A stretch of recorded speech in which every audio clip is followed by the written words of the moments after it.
He begged for his son. They dragged him away. Before dawn, the Montero mansion wore the weather of a city that never truly slept. Streetlights fuzzed through a low mist, and the marble foyer reflected the blue strobe of a police cruiser on the long driveway.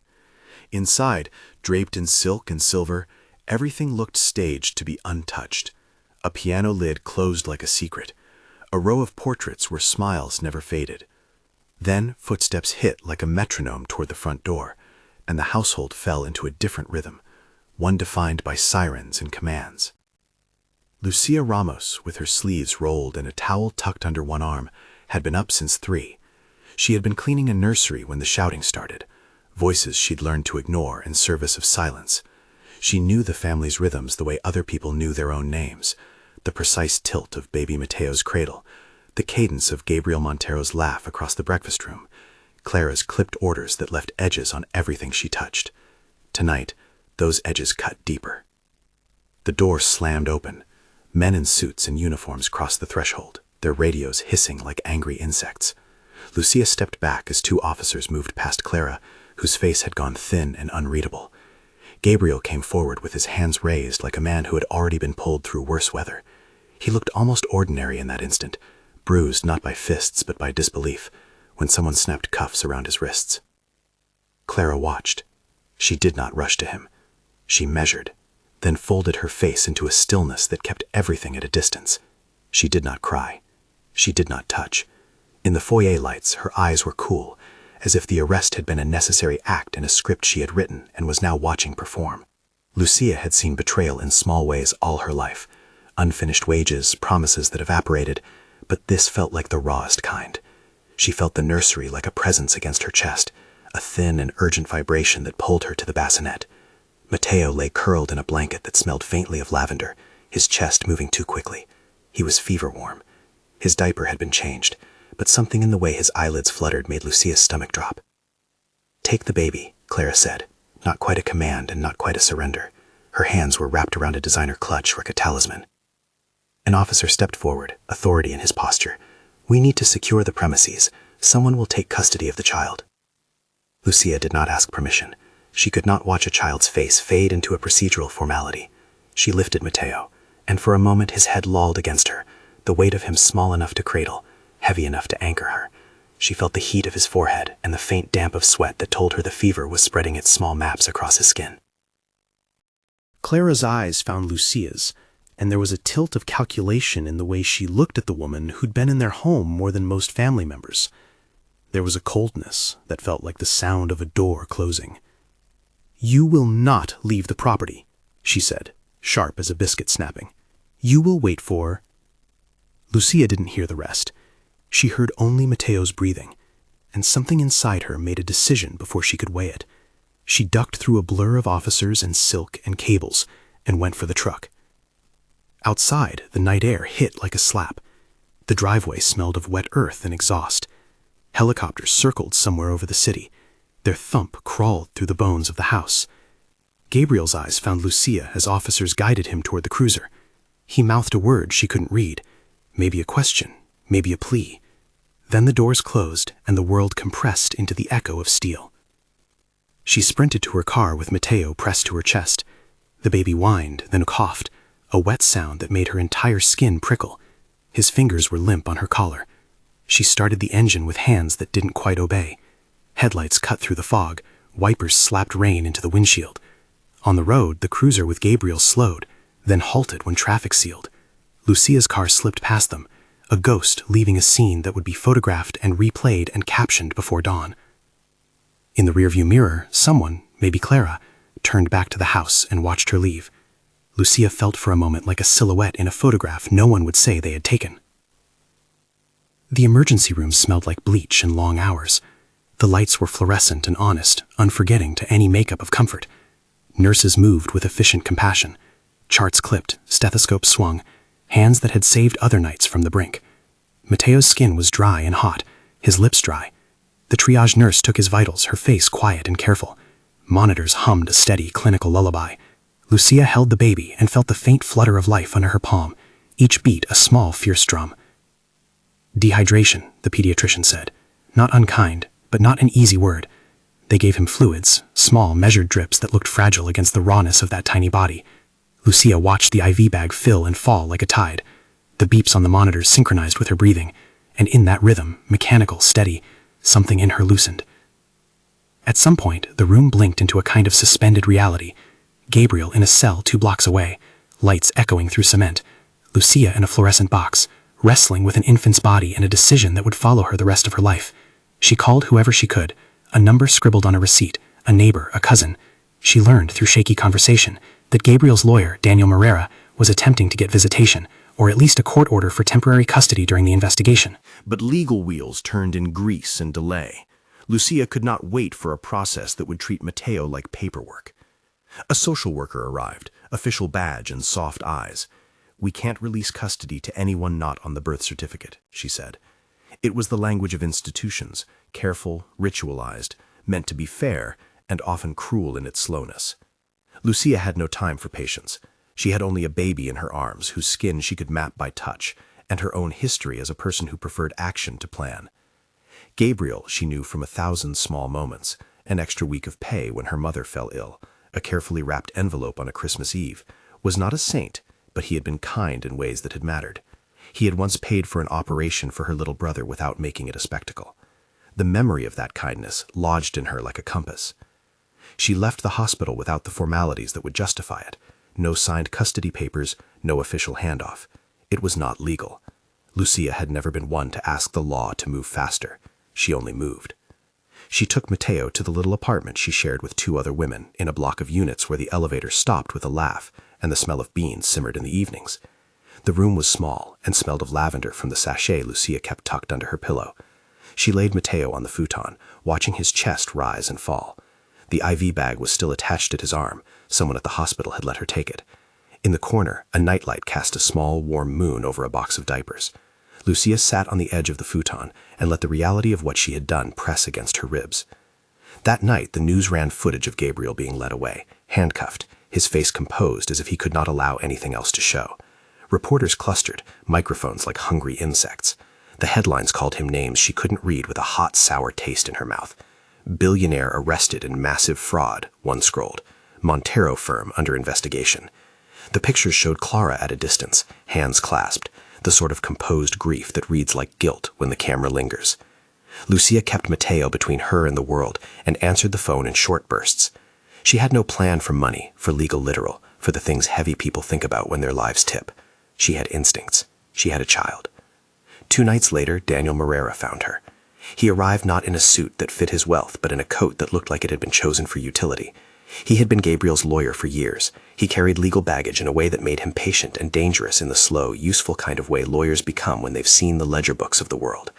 He sat across from Lucia at the small kitchen table and unfolded a sheet of paper that made the apartment feel like an office. "Gabriel signed this under supervision," Daniel said, sliding a yellow note across the table. The paper was small, creased, a slip of shabby formality against the polished armor of law. Lucia's fingers hovered over it. The note said, in a script that was urgent and decisive, that Lucia Ramos was authorized to make decisions for Montero, medical and temporary custody, until Gabriel could reclaim his parental rights through due process. It was not a permanent solution. It was not gospel. It was a bridge. "He signed it at visitations," Daniel said. "You can present it at the hospital, at the Children's Services office. It won't make you untouchable, but it will make you official in the eyes of certain clerks." Lucia kept thinking of Clara's face, reserved, practiced. She thought of the cradle and the way Mateo's fingers clung to her shirt like he already knew who would keep him awake in the night. The authorization was small, a slip of paper that felt heavier than $1 million contract. She touched the edge of it and thought of all the paperwork that decided people's lives. Her name, now on a legal page, felt like a lighted signboard that would either help or paint a target. Daniel folded his hands on the table. "I'm going to do everything I can for Gabriel," he said. "But you're the person who stepped in. You're the one who took him to the hospital. The public narrative is dangerous. They will try to frame moments. They will spin footage." "Spin footage?" Lucia echoed, incredulous. Her life had been spun in small ways, wages docked with flimsy reasons, rumors circulated about her family back home, but the world that could edit a face into guilt was larger, hungrier. Who would do that? Daniel's face tightened. People who profit when others fall. Enemies are not always obvious. Sometimes they're people who choose to extinguish truth for gain. He did not yet name the man whose name would later be inked on so many files, Ricardo Faria, Rick, who kept accounts wrapped in shell companies and had a personal stake in ensuring that blame stuck where it was convenient. That name would come later, carried on files and redacted emails, on audio clips buried in servers. For now, Daniel said, there are financiers who stand to lose if Gabriel's companies are destabilized, and the words felt like a storm front. The next morning, as Lucia sorted laundry into piles, she found it, a shoebox behind the dryer, where Gabriel had once told her, almost casually, there was an envelope in case of emergencies. There were times when the wealthy left trivialities like spare keys in odd places, part superstition and part habit. The box creaked open, and there, tucked in tissue, was an envelope with thick cash and a smaller index card with coordinates, a place in the safe in the house where a safe deposit had been kept. 40,000, she said aloud, as if speaking to the empty kitchen. The number sat in the air like a sudden bright object. It was enough to pay for a good lawyer's first retainer, enough to bribe nothing and empower many legal movements. It was practical. It was dangerous. She had never held that much at once. Money changed the way people met you. It changed the way people watched you. She wrapped it in a cloth and put it under her mattress like a secret she could not keep. When Gabriel learned that Lucia had taken Matteo to the hospital through an impatient call from Danielle, there was a moment of raw faith that passed between the two across concrete walls and visiting glass. He insisted Danielle get the authorization signed. He asked, in a voice strangled by cement and an impossible weight, "Protect him." "Protect him," Lucia promised. It was the most adult thing she had said in weeks. In the background of that plea was the dull clack of a prisoner visitation glass, a sound she felt in her teeth. He could give paper, he could not always give presents. The three of them, Lucia, Danielle, and Gabriel, formed an awkward alliance stitched from necessity. They were different people with different languages. Lucia's quick, honest speech, Danielle's measured legal cadence, Gabriel's public composure bruised now into an earnestness that removed the glamour from his face. They spoke in small rooms and through lawyers.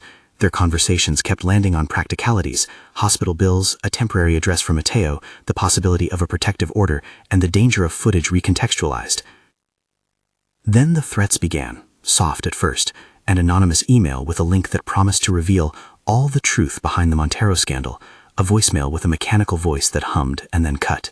The first direct attempt to intimidate them occurred at the motel where Lucia had been staying under Danielle's advice while Gabriel remained detained.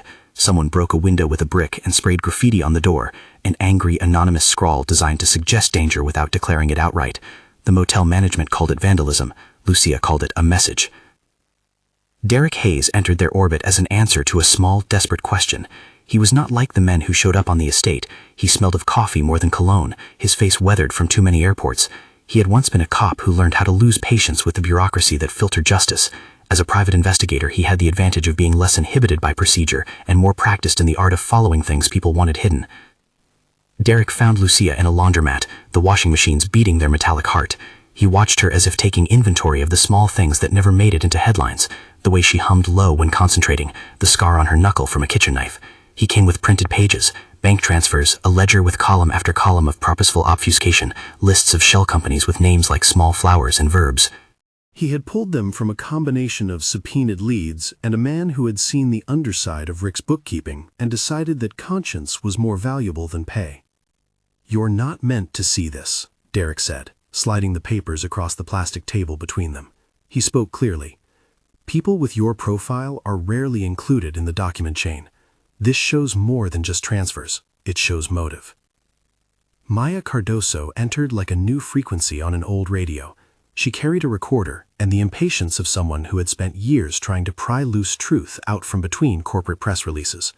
She had a podcast with a modest but serious following, listeners who favored deep dives over breathless takes. She had, in 2 sentences, turned a private injustice into a public story before. Maya's arrival felt like luck disguised as strategy. Derek had reached out because he believed that if someone amplified Lucia's voice, the public would be more careful in swallowing the comfortable narratives that heavy money could throw at a scandal. "People think of the rich and the poor as universal categories," Maya said during a first meeting over coffee, her recorder on the table like a tiny lighthouse. but what gets you clicks is the human who stands between a headline and a life. They planned. Recordings of Lucia's account, secured backups, copies of the ledger stored in 3 separate cloud accounts, and 1 physical cache that Derek insisted they bury in a lawyer's safe. They took microsteps because the world had teeth, and because the damage that came from being visible could be swift. They rehearsed Lucia's testimony not as performance but as memory, tightening the bones of what happened so that when forces tried to pull the story into a new shape, the original scaffold would remain. As they dug, the picture that emerged was uglier than any single headline. The ledger showed transfers that looked innocent at first glance, payments between companies with names like Nord Harbor LLC and Sable Consulting. But the money trail was a braided cord that led to one man who had reasons for breaking the Montero household, if not entirely financial, then at least personal. Ricardo Rick Faria, the records implied, had a history of displaced fury. There was mention in an internal email of grief turned into a relentless campaign to sanctify losses through acquisition. A redacted memo from a former partner hinted that Rick's life had been shadowed by a private tragedy, the loss of a daughter years before, that had hardened into something dangerous. The ledger and the secret notes in it suggested an intention not merely to cripple a company, but to break the narrative around a man whose public image was useful currency. A destabilized Montero could lead to a ripple that served Rick's larger plans. Derek and Maya explained, with the sober clarity of people who had seen how public opinion could be engineered, that a smear campaign could be constructed with a few edited clips and well-timed leaks. You take the most explosive moment, Derek said, hide the context, overlay an offhand line with music in the right cut, and you make a lie comfortable. That's what they do, Maya added. They make truth look dangerous and make lies look plausible. The plan coalesced into a fragile thing. Lucia would speak, Maya would broadcast, Derek would provide the paper trail, Daniel would file motions that kept Gabriel's seizure of assets from being total. It felt like an impossible chorus, a group of people who were not usually matched in the same room, an immigrant woman, a burned-out investigator, a lawyer tied to money, a journalist obsessed with clarity, all singing the same tune. They recorded Lucia in a small, rented studio. The lights were gentle and mechanical, designed to make faces look honest. Lucia's voice was steady, but carrying the weight of sleeplessness. She spoke of the night in the foyer without flourish. She spoke of Mateo's tiny fingers, of the feel of his fevered skin against her jawbone. She spoke of Clara's silence, and of the way the officer's boots had sounded on the marble. She did not speak to indict a household. She spoke to tell the truth as she knew it. Maya held the recorder at an angle that made Lucia's story intimate. "I'm not telling this for fame," Lucia said. "I am telling this because if someone had done nothing, he could have died in a room with people who looked away." The piece would be titled plainly, "The Maid and the Billionaire." It was not a flashy name. It was an anchor. It declared in no uncertain terms the relationship that would shock people, the invisible laborer and the visible wealth, and it insisted the world listen. Maya wanted listeners to feel the sequence, the arrest, the small hands, the hospital, the yellow note. She wanted them to hear the ledger clattering like evidence in the background. Before they released it, they prepared. Derek made hard copies of bank transfers, cross-referenced dates, and pulled public records for shell companies. He had found a pattern where a nominally independent company had been buying small stakes in Montero subsidiaries weeks before the arrest, just enough to cause chaos if leveraged. He collected a lab report from a private fire investigator who had been tipped off about a previous accidental blaze connected to a subcontractor with ties to Rick. The report mentioned trace chemicals, synthetic accelerants, that did not belong in a typical electrical fire, but Derek was careful to call that anomaly rather than a conviction. They kept all language measured because a sensational claim could be countered with a lawsuit. When the first edit of the podcast came back, it was spare and focused. Lucia's voice led the narrative. The ledger and supporting documents stitched a factual seam underneath her story. Maya added a short investigative segment that explained plainly and without flourish the significance of shell entities and how edits could mislead. They practiced the release like a group about to cross a thin ice sheet into open water. They uploaded the files late on a Tuesday. Lucia held Mateo in her lap as the progress bar merged into a completed line. The studio lights dimmed behind the glass. For a moment, the room smelled of paper and coffee and the kind of nervous hope that precedes a verdict. When Maya hit the publish button, the story sprawled outward in waves. At first, there was silence, then the crackle of curious clicks. Comments overflowed from listeners who reacted like people arriving at a small rescue and finding a tidal wave. There were those who assumed guilt on sight and those who cheered for Lucia's bravery. The podcast numbers climbed in the quiet hours. The story began to aggregate into threads that would be shared and spun.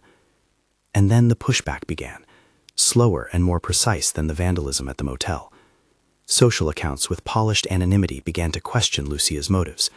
Clips appeared online, short, sharp edits that implied wrongdoing as easily as they'd implied virtue. One was a shaky piece of footage from outside the house that, when condensed and narrated with hostile voiceover, transformed a frantic moment into alleged neglect. A clip of Gabriel's negotiation in a business meeting was juxtaposed beside a second clip of a baby crying, and the combined effect suggested a narrative that had nothing to do with what Lucia had risked her freedom to do. The first smear was not violent. It was architecture, the building blocks of a lie assembled with the precision of an engineer. Maya watched the comments grow like mold, and Derek sat in the car outside the studio, hands in his hair, thinking in chess moves. Then the bricks started to hit glass. The safe house where Lucia had been staying, an anonymous flat rented through Daniel's contacts, had a window shattered one night. The local police wrote it up as petty vandalism. Derek wrote it up as escalation. It was the first time they stopped pretending they would remain invisible. Someone was trying to write fear into the edges of Lucia's life. Lucia slept with the yellow authorization folded beneath her pillow, a small legal talisman that felt suddenly too brittle. She woke up often, half expecting patrimonial hands to reach into the crib and reclaim a life she had held with her own. Montero, when he was awake, smiled like a boy who had yet to learn how complicated people could be. His laugh was a small, effective medicine that fixed things for a moment. Lucia watched him and planned her next moves in small increments. Vaccinations, documentation, a meeting with Daniel to determine the next motion to file. In the days that followed the podcast, emails sped into their inboxes, some supportive, many curious, a handful menacing. There were anonymous threats thin as paper and as sharp as nails. There were offers of help, too. A pediatrician in another city who volunteered free consultations. A funder who texted to ask how they could help with legal fees. An immigrant rights group who offered to take Lucia's name into their services. And then a call came through that changed the tone from messy to dangerous. Daniel answered the phone in a small office that smelled of ink and old leather. He listened for several long counts. His face lost color in stages, like someone watching storm clouds roll in over a predictable horizon. "They're moving assets," he said finally, voice low and sudden. "Not just Montero accounts, outside holdings, transfers to numbered accounts in other jurisdictions. This is intentional." Derek, who had been tracking the transfers with a forensic hunger, confirmed it. Somebody was consolidating wealth and creating a narrative to make Gabriel look like the owner of a sinking ship while quietly extracting value before the hull hit the water. The pattern matched what a ruined person's enemy might do: manufacture collapse, capitalize on the chaos, profit from ruin. "Rick's people," Derek said. "If this is what I think it is, they pre-position funds to avoid losses and then frame Gabriel as the scapegoat." Maya's face, visible in the reflection on the studio window after a late-night edit, was hard and beautiful in a way that made Lucia think of people forged from hardship rather than pampered into weapons. "We have to be precise," she said. "We cannot let the counter-narrative stick because it has louder speakers. We need documents and testimony." They had both. The first live interview Lucia gave was raw. She sat in front of a simple microphone and told the same story she told in the studio, but now the stakes were Boolean. Either the world took her as sincere or they did not. The interview trended. People posted blurred photos with "Stand with Lucia" and "Justice for Montero." For a few hours, it felt almost like a tide turning toward them. Then the tabloid pieces came back with more sophistication. Someone had acquired footage from a housekeeper's handheld camera, pieces of which could be edited into a narrative that suggested design behind Lucia's actions rather than instinct. The smear's mechanical heart beat loud and methodical. Pick the moment that looks worst on a scrubbed timeline, amplify it, and outsource emotion to a voiceover. Lucia called Gabriel from the little office Daniel had rented for her voice small on speakerphone. He was still in custody, still fighting the invisible currents of the legal system. He listened to the problems of smear. His frustration came through like a man trying to push a storm out of the air. "Keep counting evidence," Gabriel told her quietly. "Don't get drawn into their signals." They want you to react. Lucia tucked the phone under her chin and held Montero with the other hand, feeling the steady, miraculous slow of a child's breathing. She had never been patient with Spin, and she had never expected public protection.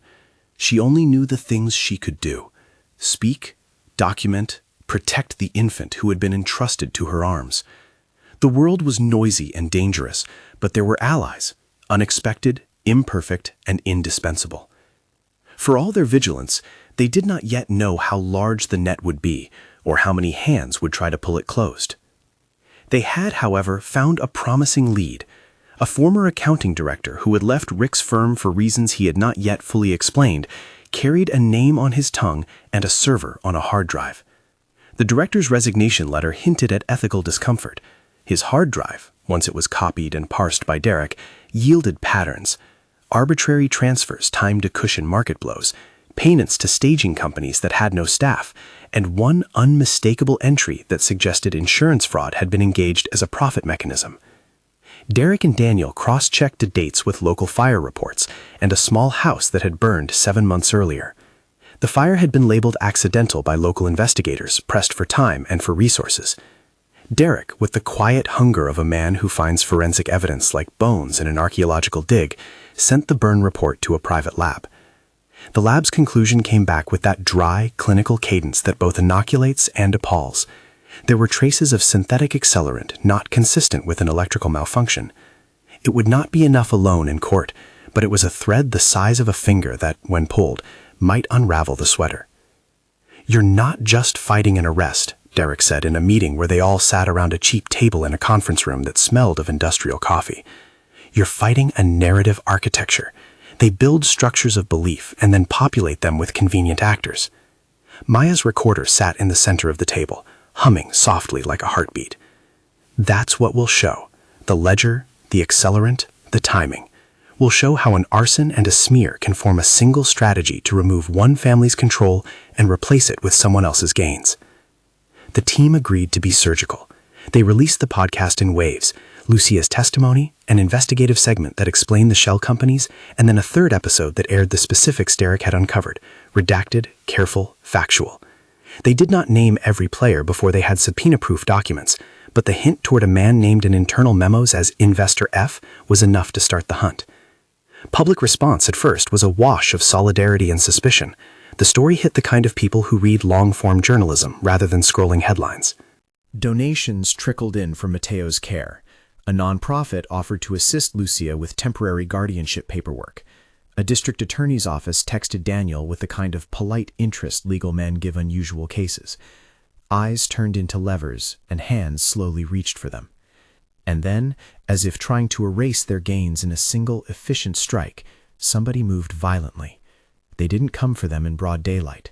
Someone set the safe house's back door smoldering in a way intended to send a message, an unambiguous threat that wasn't meant to kill but to intimidate. They did not succeed in burning it down completely. The damage was partial, but the symbolism was total. The scorch marks were a map of escalation. Lucia's cot, pushed against the wall, was singed at the corner. No one slept the weekend after that.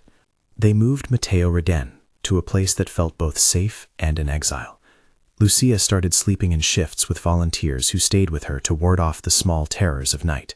She stopped going out unaccompanied. The world had a new vocabulary for her now. Witness, whistleblower, primary caretaker, all labels that sat heavy and hot. Amid the fear, small acts of reciprocity kept them afloat. A doctor dialed a private line to check on Mateo's fever chart and offered a follow-up without charge. An old neighbor of Gabriel's who had once benefited quietly from small acts of kindness sent packages of baby clothes with notes that said, bluntly, "Some people are not what the press says." The narrative, however, was no longer theirs exclusively. The media, invited and skeptical, began to probe with their own agendas. Columnists shouted about the obsolescence of old money. Commentators debated whether billionaires could buy impartiality. The internet, hungry for simplified morality plays, preferred to choose sides quickly. Lucia found herself framed into archetypes she had not signed up for: saint, opportunist, villain, martyr, any of them at a time, depending on which feed she opened. Through it all, she kept her hand on Mateo's head, counting the hairs at his crown as if each one was a proof of what she had chosen. She thought of her mother back in the place Lucia had left as a girl looking for work, of the tenacity of women who make lives out of low wages and fierce appointments of care. She had never been invisible in the way she used to be. Now everyone could see her, and that visibility felt like both protection and peril. One night, after an especially grueling day, when anonymous voices had multiplied, and an editorial had implied she might be seeking publicity, Lucia sat on a stoop with Maya. The city's noise turned the world into a distant hum. Maya passed Lucia a cigarette, which Lucia took and then set down without lighting. "You don't owe them a performance," Maya said. "You owe them truth." Lucia had told the truth in microphones and in hospital rooms, and under the halogen watch a bedroom lamp. The podcast had made her voice public, and the ledger had made the money path public. But the path is not the same as proof that will satisfy everyone. There were still steps to take: courtroom filings, cross-jurisdictional subpoenas, the slow grind of a DA's inquiry, and the murkier work of tracing funds that had found refuge in foreign accounts. "People will try to outshout you," Maya warned. "They will try to make noise until we look like the noise. That's their play. We keep coming back to facts." Derek had already handed them a list of those facts: bank transfers, timestamps, a match between a transaction and the purchase of a particular subcontractor who had later appeared on a burned site. Each item was small when you looked at it alone. Together, they began to hum with the possibility of pattern. And yet, just as the web tightened in their favor, there remained the sense that something larger slept one room away. There were forces in motion that had deep fingers. Derek kept mentioning the word Interpol with the guardedness attorneys use when they speak of tools that might someday be requested. For now, the work remained domestic: local filings, district attorneys, the court of public opinion. For now, they collected evidence and built the scaffolding that might one day stretch into international pursuit. The days bled into each other. Matteo's fever broke, then returned. There were quiet victories. A judge signed an emergency motion that made it possible for Lucia to name herself in certain medical documents. A lab agreed to expedite an analysis. There were quiet terrors: a car idling outside a building late at night, the flash of a camera through blinds. They filed affidavits and requested surveillance footage from the driveway cameras that had captured the arrest night. In one grainy frame, Lucia's hand was a dark blur as she carried a sleeping child out the door. And then, quieter than the bricks at the safe house, and louder than the online jeers, came an exchange that mattered in ways that had nothing to do with headlines. Gabriel's lawyer called one Sunday and asked Lucia to meet in the visitation room of the detention center. The room smelled of institutional lemon and duty. The glass between them made the world two-way, and then unbridgeably opaque. Gabriel looked at her through the glass and took a breath like he could press air into the space and push it through. He lifted a small envelope and held it where she could see it through the barrier. A second yellow slip, the same kind he'd signed before, but more specific, with his hand cramped but legible. "I'm asking the court to consider you as temporary guardian," he said, his voice relayed through the speaker. "I can't do it in person now, but I want the record to show that I trust you." Lucia's hands were steady. She had learned to keep them steady in the face of storms. She pressed her fingertips to the glass, where his words traveled. "I will not fail him," she said. It was less a vow and more an acknowledgement. Her life was now woven into his, and their futures could not unmake that connection. When she walked back out into the courtyard, the night air pressed against her like a living thing. She held the envelope and thought of the 40,000 under her mattress.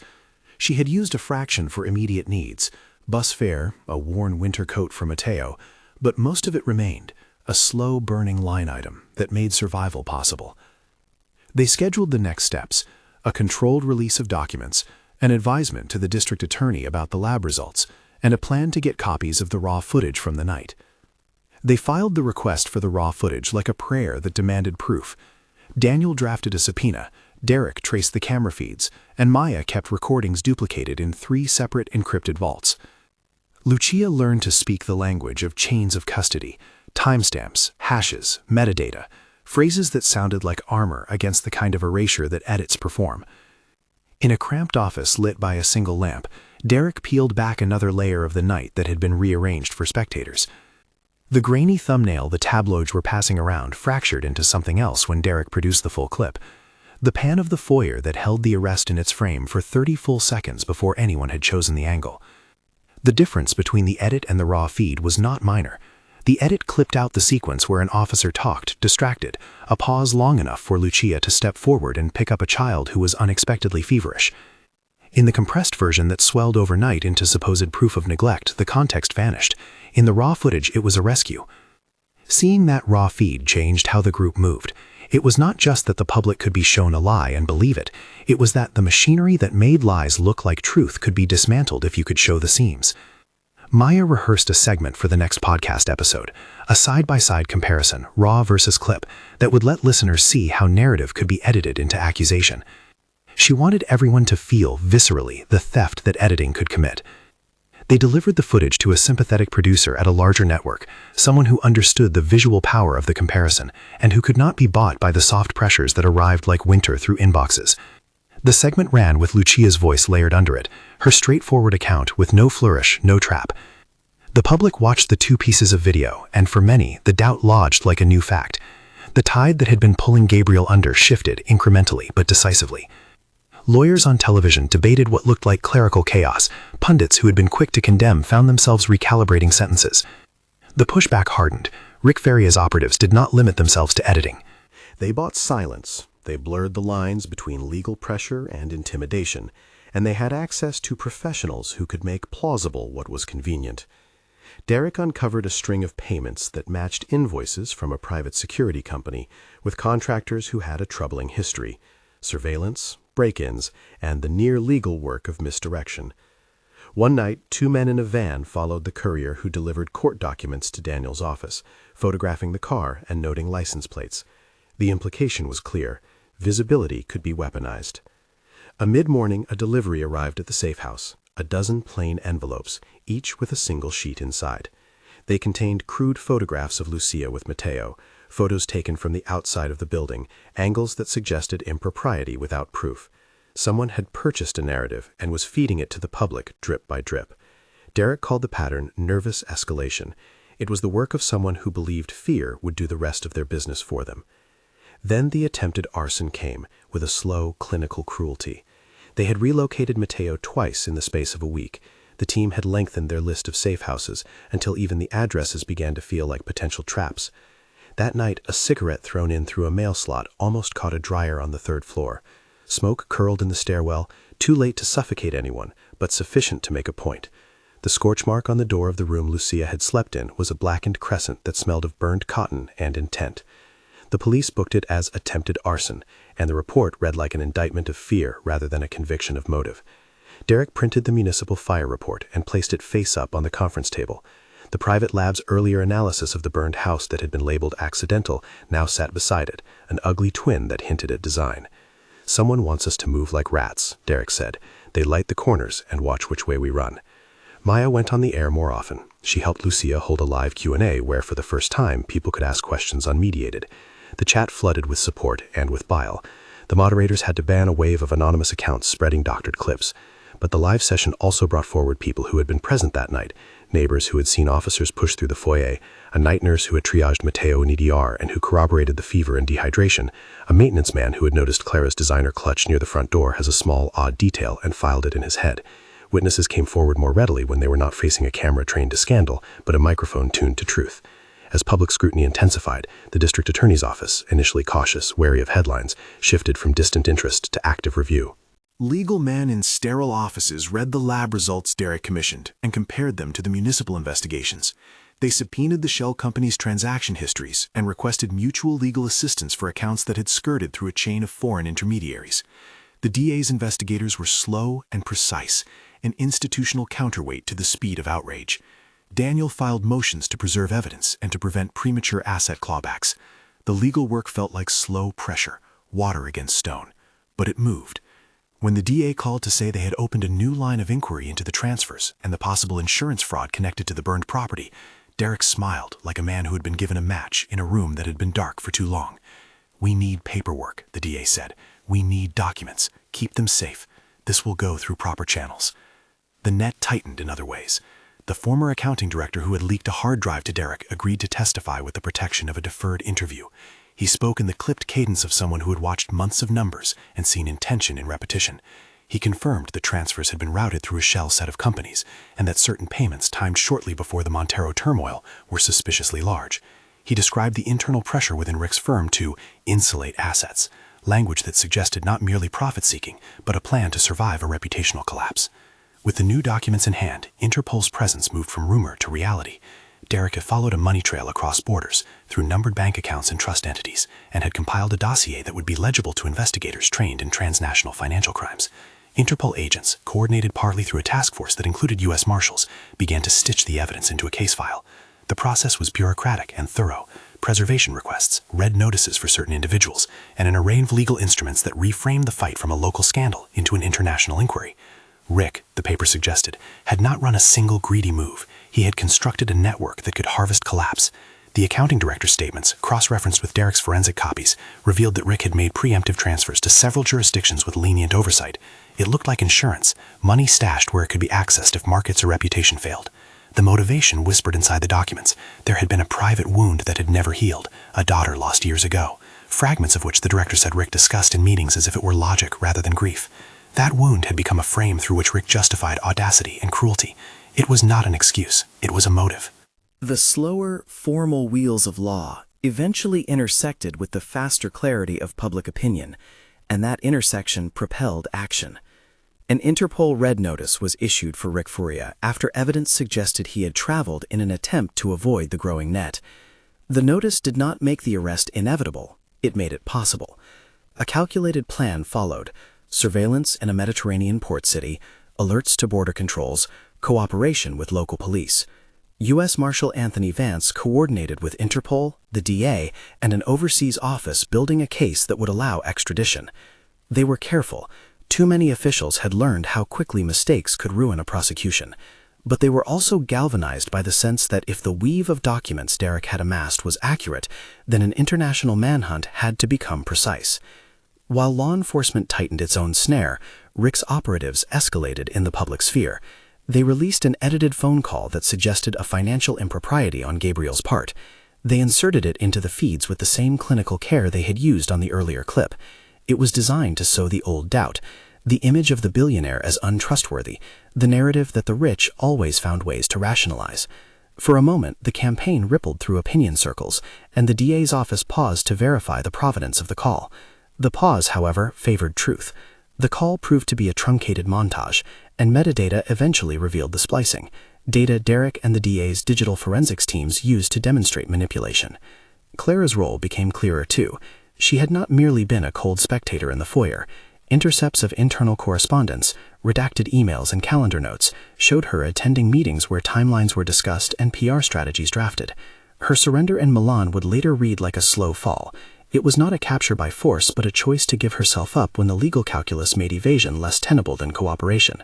When she walked into an Italian police station weeks later, flanked by a lawyer and a single small handbag, her face looked like someone who could no longer sustain performance.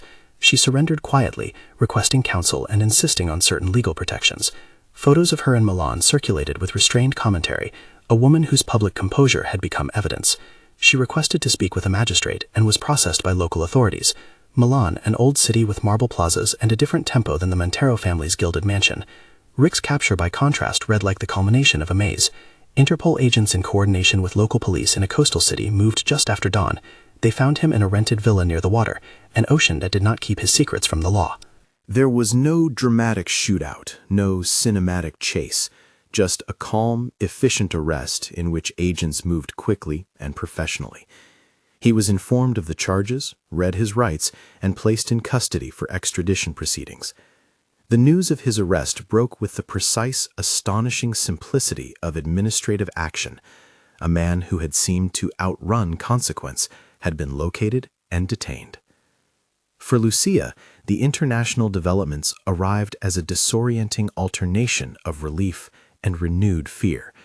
Each arrest and each surrender promised accountability, but they also triggered more public attacks, the kind that tried to exploit grief into doubt.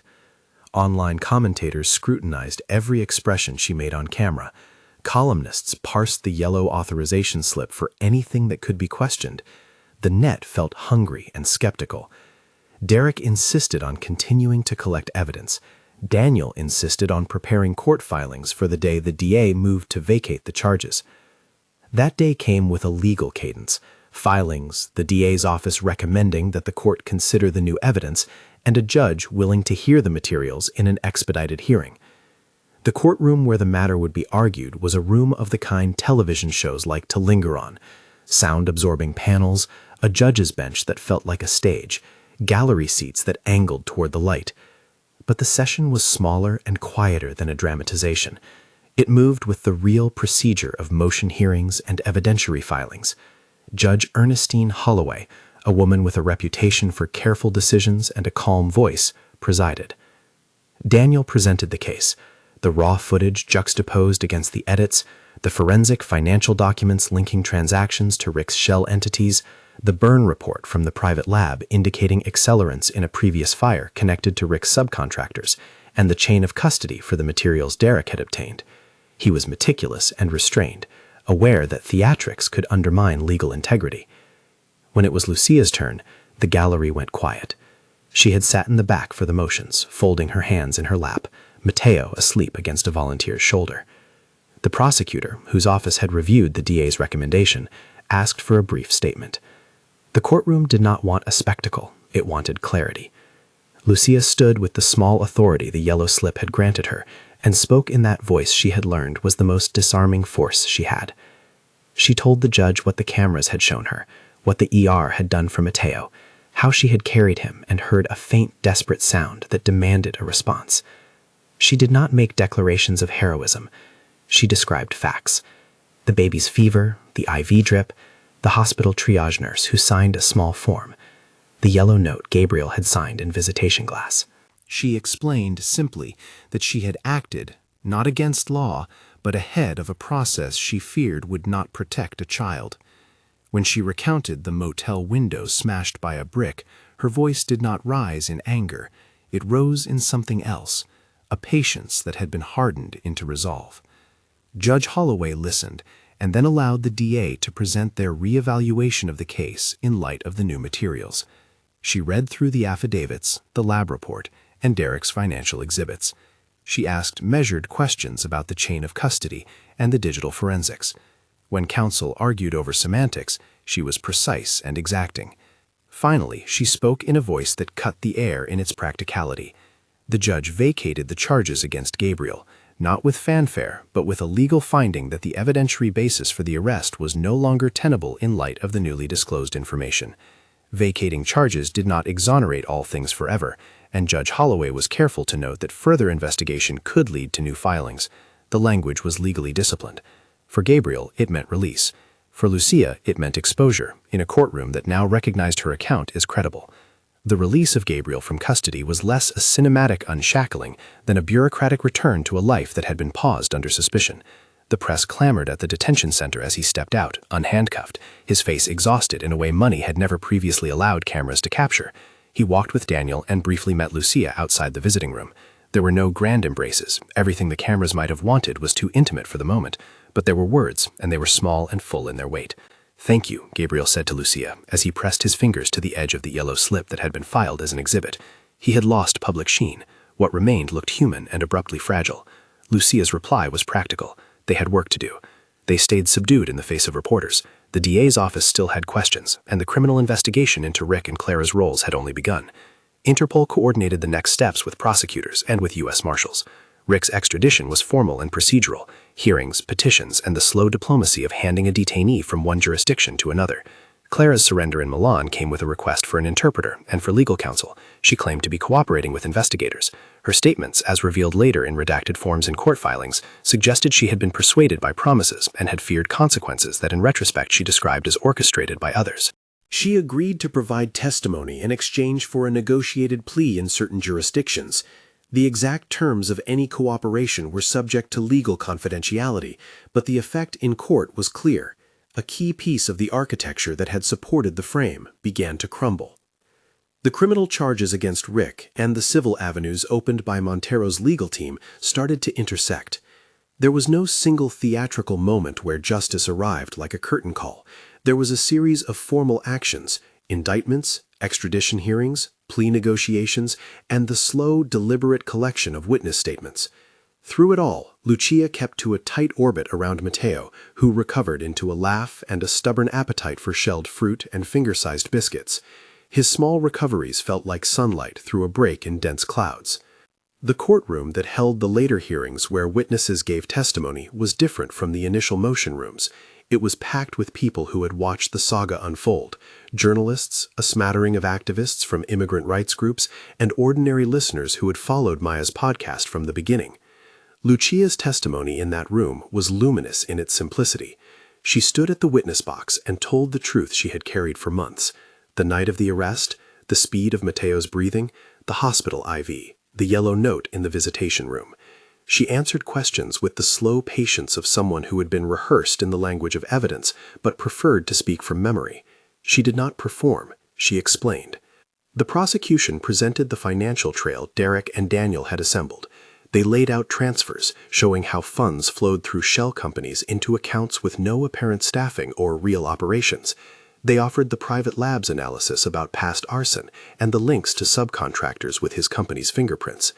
The defense counsel for Rick, when it was his turn, chipped away at the margins, at the uncertainties that always crowd the edges of evidence, and attempted to reframe motive in ways that the public had been taught to accept. But the chain was long, and the documents were many. In the gallery, people who had earlier accused Lucia in comments and feeds watched with a new kind of attention. Numbers, receipts, and witness testimony can harden into conviction in ways that social feeds rarely do. When Judge Holloway, who presided over the critical motion, rendered a public statement vacating the charges in the initial case, the media spun it into simple headlines. But the legal follow-through mattered more. The DA's office moved to refer Rick and associates to federal grand juries for transnational financial crimes, and Interpol's red notice became part of the legal chain that allowed for extradition. The machinery of international justice is necessarily slow and constrained by treaties and the need for airtight evidence, and yet there was movement. A man detained in a villa, a woman surrendering to local authorities, and a cascade of filings in multiple jurisdictions. Gabriel's formal release meant an awkward, public reckoning with his own responsibility. He had been arrested. The charges had been vacated. He was not a clean man in the abstract. He was a man who had been found not to be legally culpable in the account that had resulted in his detention. The cameras wanted to know whether he felt betrayed by Clara, whether he would forgive the people who had defended him, why he had not done more earlier for Lucia. He answered with a humility that had not been part of his public persona. He acknowledged systemic failures, the arrogance of believing that wealth could insulate him from consequence, and the truth that, in the end, a woman who had worked in his home had literally carried his child away from danger.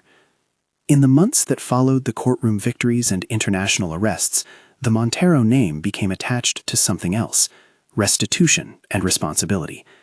Gabriel and Lucia sat in a small office to sign a paper not of legal guardianship — Daniel and a judge handled the formalities — but of partnership in a different sense. Gabriel publicly announced funds to seed a nonprofit that would focus on protections for domestic workers and whistleblowers, an institution that would try to turn their story into a tool that could prevent others from being forced into impossible choices. Lucia, who had no taste for attention and a hunger for practical change, agreed to work with Gabriel as an advisory figure, later accepting a small stipend donated to her by a foundation rather than direct transfers. The moment when Lucia signed the formal guardianship papers for Matteo felt strangely both solemn and absurd. The judge's pen scratched in a legal cadence, lawyers exchanged quiet, efficient words, and the courtroom reporters typed. Lucia's hand, steady from nights of care and from decisions that had not permitted second-guessing, moved across the line. The piece of paper granted her legal authority. It did not alter the fact that her life had changed. She now had a legal identity in the system, no longer an invisible housekeeper in someone else's narrative, but the recognized guardian of a child who had become a moral lighthouse for a larger public. The press conference where Gabriel stood next to Lucia was a choreography of gratitude and accountability. He did not give long speeches. He spoke with a voice that had been shortened by months of stress and legal uncertainty. "This is not about my wealth," he said, deflecting the headline lens. "This is about responsibility. Lucia saved my son. The rest of us, those of us with resources, have to answer for the space we occupy in other people's lives." He announced the foundation and said it would be run with a board that included immigrant advocates and people with lived experience of domestic work. He insisted, more than once, that Lucia would have an active role in the foundation's direction. The foundation's launch was not a gala of glitter, but a small public event in a civic hall. Activists who had long argued for better protections for domestic workers were invited to the dais. Lawyers who had worked pro bono on the case were recognized. The event was careful to avoid spectacle. It was a workmanlike promise, an institutional attempt to convert the moral force of one crisis into structures that could help people in the future. Lucia stood near the back at first, then gradually moved forward to say a few words. When she spoke, she thanked the people who had helped, but she also reminded the room that a paper promise was not enough without enforcement and funding. She wanted the foundation to be pragmatic: legal aid, emergency housing, an emergency fund for medical care, and an educational arc to help domestic workers understand their rights. There were setbacks after the announcements.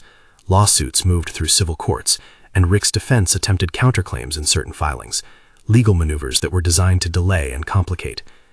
The press kept returning to the human angle, and Lucia sometimes found it suffocating. But she also found unexpected pleasure in small certainties: enrolling Matteo in a local clinic for regular checkups, signing him up for a neighborhood playgroup, starting a class at a community college in basic social services, because the idea of helping others who had been invisible felt like a natural extension of what had happened to her. The recovery was not swift nor absolute.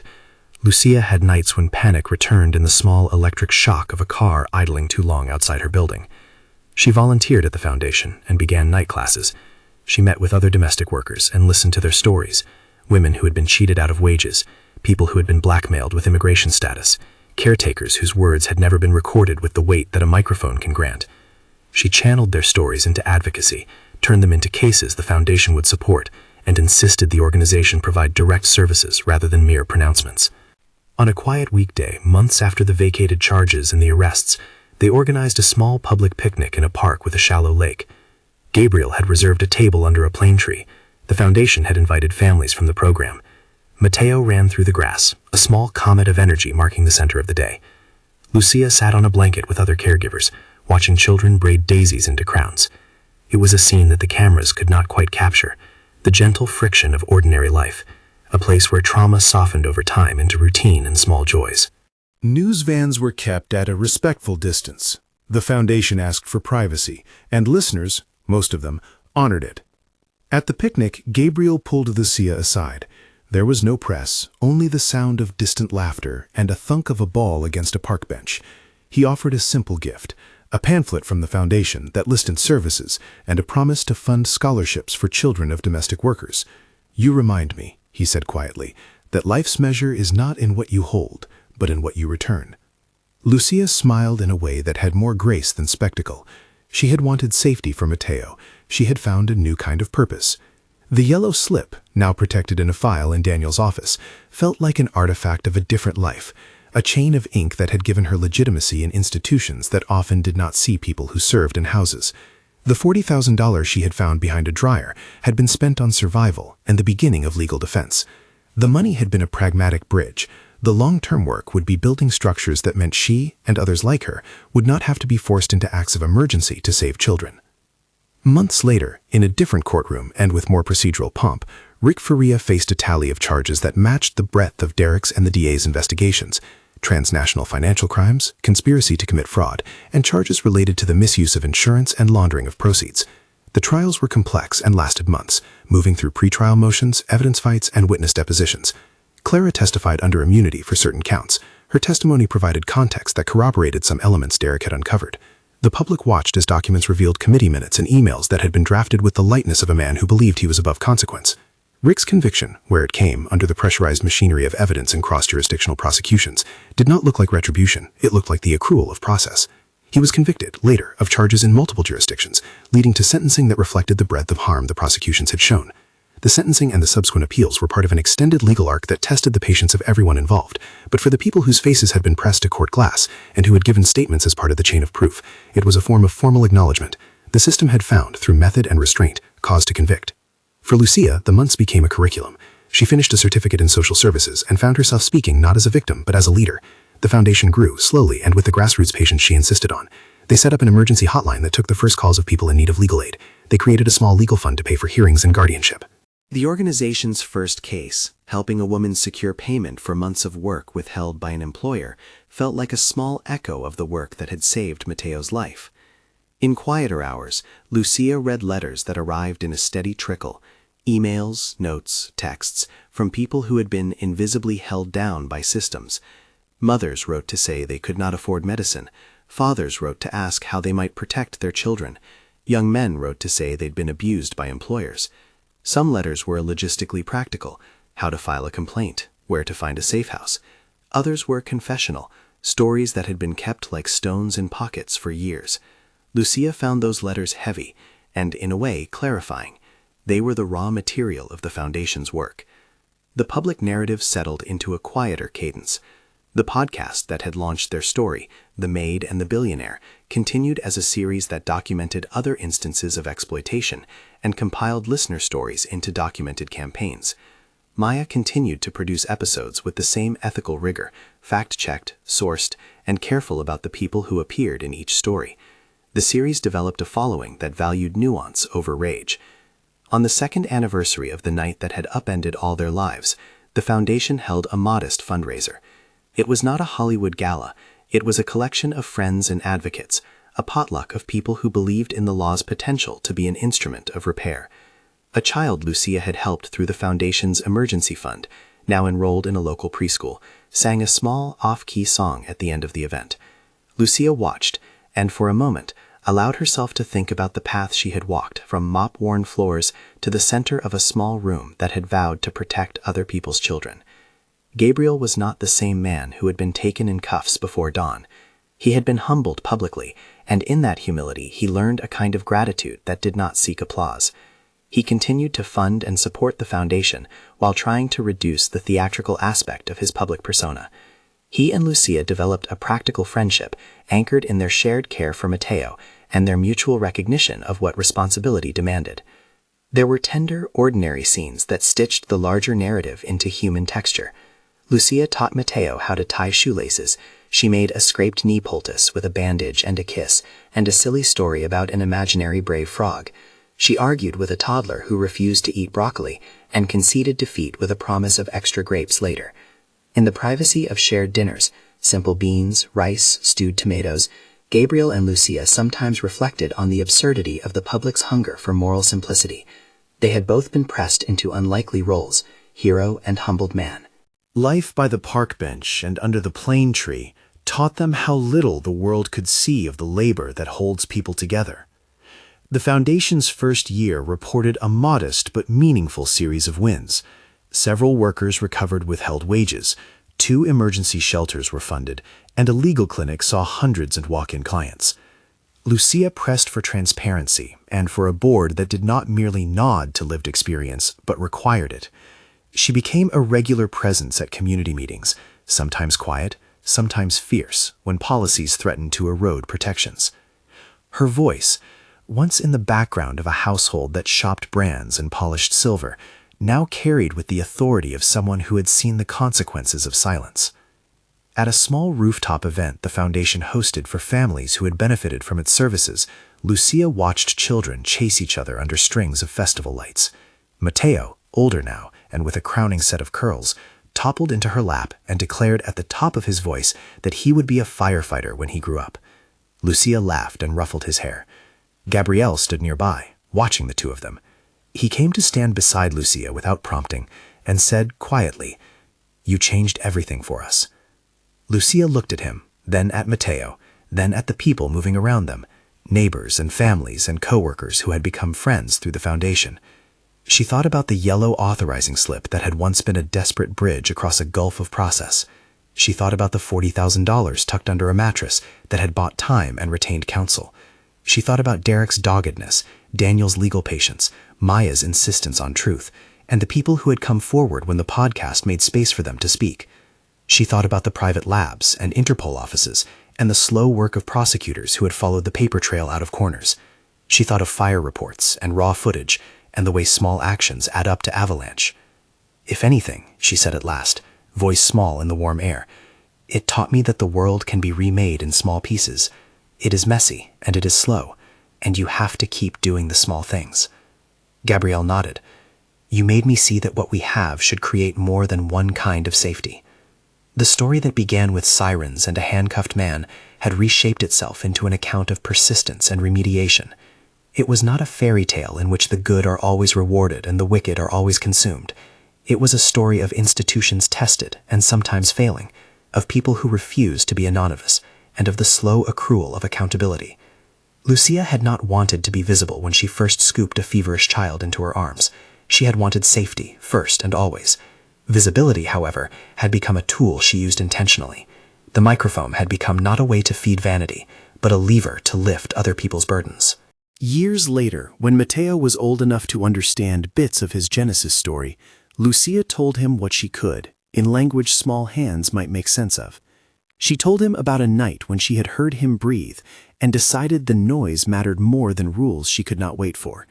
She told him about people who had helped, hers and others, and how the world sometimes asks you to act, even when the law is slow. She told him to be kind and to notice small things. She wanted him to understand that courage is often just the accumulation of small acts. In the archive room of the Foundation, a glass case contained artifacts from their fight: a printed copy of the ledger Derek had pulled, the small yellow authorization slip Gabriel had signed in a visitation booth, a photocopy of the $40,000 envelope, redacted for privacy, and a framed note from the DA thanking volunteers for their assistance. These items were not trophies. They were reminders of what documents can do when they are assembled in service of truth. They were reminders that systems could be asked to work better. When the team looked back on the case in later interviews and on panels, they often returned to a single, steady idea: that dignity is not supplied by wealth, but by recognition. The public had learned, through a podcast and a series of hearings and the slow work of investigation, that the overlooked can become the ones who, by refusing to be silent, arouse the rest of society to act. Lucia had been the moral anchor of that story, not because she wanted to be the center of a narrative, but because she refused the small erasures that let cruelty grow unchecked. The last public event the Foundation held before Lucia returned to the quieter work of community organizing was a modest anniversary picnic. No speeches, no press, just people who had been touched in small ways. As the sun set and the sky pressed gold across the park, Lucia watched Matteo chase a paper sailboat, watched Gabriel help a small boy learn to throw a ball, and felt the odd solidity of a life remade. She kept a hand on her phone for the occasional worry, a new threat, an odd message, but the days of running were behind her. They had held out long enough that the law could follow, and the law had followed. It was not perfect. It had been painfully human. It had worked. If people asked Lucia how she felt about the chain of events, how she had gone from the margins to the normative center of a legal and moral reckoning, she would answer simply, "I did what any mother would do," she said. "I protected a child. After that, I kept protecting other people." Her answer was short, and it refused the melodrama that a public sometimes wanted. She did not want to be turned into a parable. She wanted the work to continue. The Foundation had a small webpage with resources and a hotline number. On the bottom, it listing ways to help: volunteer time, modest donations, legal referrals. The team made a practice of returning every email and providing concrete steps for those who needed them. A final image lingered into the epilogue: Lucia tucking Matteo into bed one night, the nightlight casting the same small moon it had in the apartment where she first kept him, only now the nightlight sat in a room where his books were on the shelf and a small scholarship card from the Foundation lay on the dresser. Lucia kissed his forehead, smoothed his hair, and then looked at a photograph on the wall, a candid shot taken by Maya during the Foundation's first year, a photo that caught Lucia mid-laugh as a group of children ran past.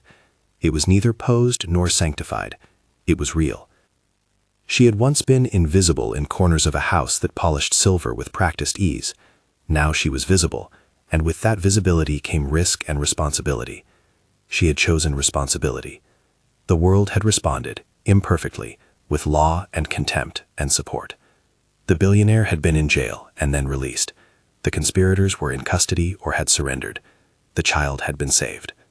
They had taken a story that could have been rubble and made it a foundation, literal and figurative, for other people who needed the same kind of refuge. If this story matters to you, share it with someone who needs to hear how small acts can reshape large systems. For resources and ways to help the Justice for the Voiceless Foundation, check the link in the description.